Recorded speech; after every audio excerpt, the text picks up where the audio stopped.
You're talking about perspective. Perspective, absolutely. Yes.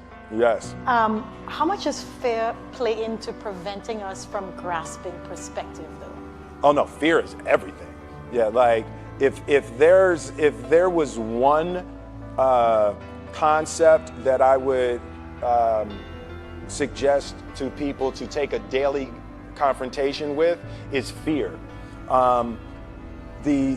The problem with fear is that it lies, right? So fear tells you, hey, you know, if you say that to that girl, she's gonna know she has you, you know, and she'll never really be attracted to you if she knows how much you attracted to her.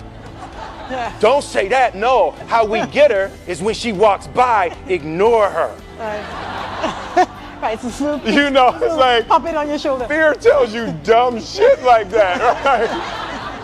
You know, so, you know, for me, the daily confrontation with fear has become a real practice for me since about three years ago. I went skydiving in Dubai, right? And skydiving is a really interesting confront with fear, right? So I gotta stand up. I'm sorry, I gotta stand up. All right. So all your friends, what happens? You go out. Oh, sorry. I dropped my thing. So what happens is you go out the night before and you know you take a drink with your friends and somebody says, yeah, we should go skydiving tomorrow.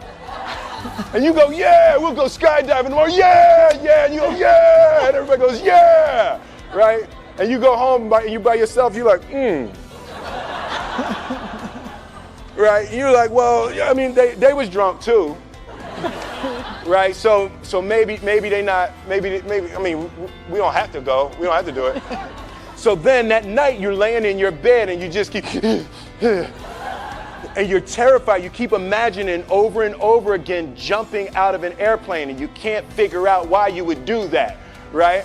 And you're laying there and you have the worst night's sleep of your life, but you still have the hope that your friends were drunk, right? So you wake up the next day and you go, you know, down and you say where you were going to meet and everybody's there. You're like, oh, shit. All right, cool, right? So you get in the van and you don't know that your friends had the same night that you had because they're pretending like they didn't. They're like, yeah, man, my uncle's a Navy SEAL and, you know, this is going to be great. I've been looking forward to this. And you're like, oh, my God. And your stomach is terrible. You can't eat and everything, but you don't want to be the only punk who doesn't jump out of this airplane.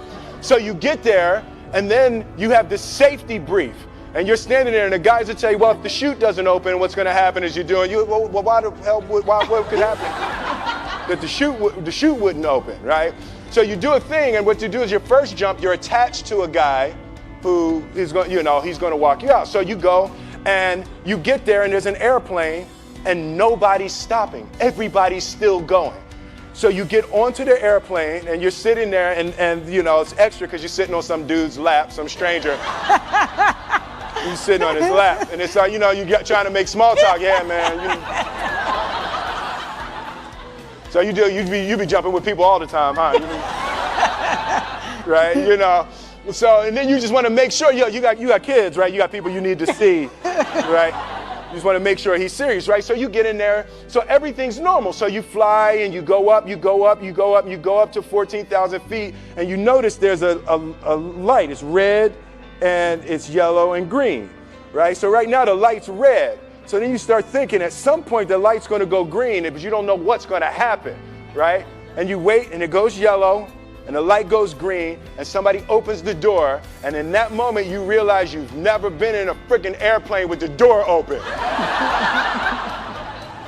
Right? Terror. Oh, sorry, I'm spitting. Oh, sorry. So terror. Right? So you go, and then, you know, if you were smart, you sat in the back so you don't go first, right? And then people start going out of the airplane. And you go, and the guy walks you up to the end of the thing, and you're standing and your toes are on the edge, and you're looking out down to death. And they say, on 3. And they say, 1, 2, and he pushes you on 2 because people grab on 3, right? Right? And you go, and you fall out of the airplane, and in 1 second, you realize that it's the most blissful experience of your life. You're flying, right? It doesn't feel like falling, right? It's like you actually are kind of held a little bit by the wind, and then you start falling, and there's zero fear. You realize that the point of maximum danger is the point of minimum fear. It's bliss. It's bliss, and you're flying, right? And you're doing that, and then 20 seconds, 25 seconds, 40 seconds, and you have enough time to just kind of be like, oh, shit, that's that building. That's not like that one. Oh, you can see the ocean. Right? You start doing all of that, and the lesson for me was, why were you scared in your bed the night before? What do you need that fear for? Just don't go. Why are you scared in your bed 16 hours before you jump? Why are you scared in the car? Why could you not enjoy breakfast? What did you need that? The fear is fear of what? You're nowhere even near the airplane. Everything up to the stepping out, there's actually no reason to be scared. It only just ruins your day. You don't have to jump. And then in that moment, all of a sudden, where you should be terrified is the most blissful experience of your life. And God placed the best things in life on the other side of terror. On the other side of your maximum fear are all of the best things in life. You know? Mm-hmm. So that was sorry. So that was, oh, it's good. That was my experience with skydiving and fear. All right. All right. So practically speaking. But I didn't like that take. I'm going to do it again. Back to the top. I can sell that better. Oh, no. But when you decide to do something like that, like how does it work practically? Do you call your wife and be like, I might be dead tomorrow? Right. No, but that's. But I made a drunk promise. Yeah, I made a drunk promise. Yeah. How about this? So I jumped. I had such a mystical, powerful spiritual experience. I flew home and got my sons, and I went back, and 10 days later, my sons jumped, right? Yeah. Now that was a little different. Oh, see, that makes me stand up, right? Because I'm scared, right? So it was so Jaden went first, right? Jaden wants to do everything first. So I'm sitting there and I'm like, yeah, my sons are gonna have this crazy experience. And then Jaden went out of the airplane. And I was like, Then my oldest son, Trey, goes up and he goes out of the airplane. And I was like, this could potentially be the worst display of African-American parenting in history. Right? I was like, both my sons just fell out of an airplane. Jump. Right? Jump. Right? Because I told them to. But again, the fear again. I was like, oh my God. So I told the dude, I was like, listen, I want to see them go out, but I also want to see them land. And he's like, no, it's cool. So this time we went out and we did the straight bullet, and I just went straight down past them. Right? It was like, and he's like, you good? Right, did the bullet straight past, pulled the chute late. Oh, sorry, it makes me spit. I'm sorry. Pulled the chute late, landed, and then videoed them coming down. But it was like, they had the same thing, the same experience with the fear. But that I'm telling you, the confrontation with fear is an absolute magical way of facing the things we have to do in this life. You know, forget security, live for experience. All right. Now, you say you learned that 3 years ago. Yeah. Amazing. Mm-hmm. What about these small things that we get afraid about, right? So you are the funny guy, and you come along and everybody expects to be entertained in summertime, right?